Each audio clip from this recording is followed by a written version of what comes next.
Hi friends, அனைவருக்கும் வணக்கம். இன்றைக்கி நம்ம எங்கே இருக்கோம் அப்படின்னு பார்த்திங்கன்னா, நம்ம கொடிவேரி தாங்க வந்திருக்கோம். கொடிவேரி வந்து பார்க்கணுன்னு நிறைய நாள் பிளான் பண்ணியிருக்கோம், பட் நடக்கலை. நம்ம என்றைக்கு பிளான் பண்ணி நடந்திருக்கு. இன்றைக்கி திடீர் பிளான் தான். நம்ம ஃப்ரெண்டு அவங்க ஃபேமிலியோடு இன்றைக்கி வந்திருந்தாங்க.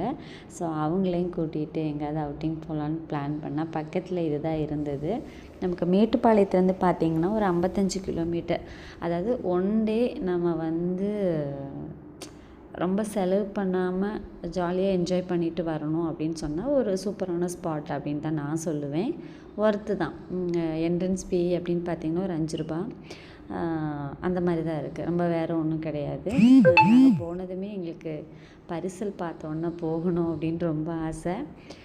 பர் ஹெட் வந்து 100 ருபீஸ். ஒரு ஆளுக்கு வந்து ஒரு நபருக்கு வந்து 100. நம்ம குட்டீஸ் ரொம்ப சின்ன பிள்ளைங்க அப்படிங்கிறதுனால நாங்கள் வந்து பார்த்திங்கன்னா 600 கொடுத்தோம். 8 பேர் போயிட்டு வந்தோம். பரவாயில்லன்னு தான் சொல்லுவேன். ரொம்ப சூப்பராக என்ஜாய் பண்ணோம். ரொம்ப பிடிச்சிருந்தது. எல்லாருமே ரொம்ப ஹாப்பியாக என்ஜாய் பண்ணாங்க. அப்படியே பரிசல்லாம் போயிட்டு வந்துட்டு ரொம்ப தூரம் இல்லை, பட் இருந்தாலும் ஒருத்து தான். அவங்க கொஞ்சம் கஷ்டப்பட்டு தானே பண்ணுறாங்க, ஒருத்து தான். அப்படியே ஒரு ரவுண்ட் போயிட்டு ரிட்டன் அங்கேயே கொண்டு வந்து நம்மளை இறக்கி விட்டுருவாங்க. அதான் ஒன் டே என்ஜாய் பண்ணணும் அப்படின்னு நினைக்கிறவங்க கண்டிப்பாக கொடிவேரியை வந்து சூஸ் பண்ணலாம். நல்லா தண்ணியில் குளிக்கலாம், பரிசல் போகலாம், நல்ல மீன் சாப்பாடு சாப்பிட்லாம். இதுதான் இங்கே கொடிவேரியோட ஹைலைட்டு. நிறைய வீடியோஸ் நான் பார்த்து தான் நானுமே போகணும் அப்படின்னு நினச்சேன். ஸோ இன்றைக்கி நாங்கள் போயிட்டு வந்தோம். குட்டீஸ் பார்த்திங்கன்னா செம்மையாக என்ஜாய் பண்ணாங்க. தண்ணியில் நல்லா 4 பேருமா நல்லா விளையாண்டுட்டு, அதே மாதிரி மீனெல்லாம் பிடிச்சி மீன் கிடைக்கல, அது வேறு விஷயம். ரொம்ப ட்ரை பண்ணோம், நானும் சேர்ந்து தான் ட்ரை பண்ணேன். பட் மீன் கிடைக்கல. பட் இருந்தாலும் குழந்தைங்க நல்லா விளையாண்டு என்ஜாய் பண்ணாங்க.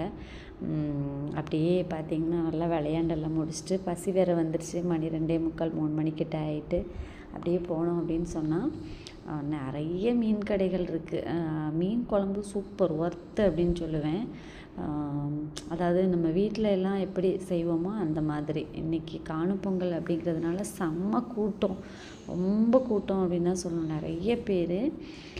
அப்புறம் அப்படியே சாப்பிட வந்தாச்சு. சூப்பராக புளிய மரத்தடியில் உட்காந்து மீன் குழம்பு, ரசம், மீன் வறுவல் வச்சு சூப்பராக ஒரு சாப்பாடு சாப்பிட்டுட்டு இன்றைக்கி டே எங்களுக்கு ரொம்ப சூப்பராக போச்சு. போகிற வழியில் அப்படியே பவானிசாகர் டேமையும் போய் ஒரு பார்த்துட்டு அப்படியே போயிடலாம் அப்படின்னு தான் பிளான் பண்ணிகிட்ருக்கோம். நம்ம வீடியோ பார்த்து சப்போர்ட் பண்ணுங்கள். சப்ஸ்கிரைப் பண்ணாமல் பார்க்குறவங்க சப்ஸ்கிரைப் பண்ணுங்கள். பிடிச்சிருந்தால் லைக் பண்ணி ஷேர் பண்ணுங்கள். பாய்.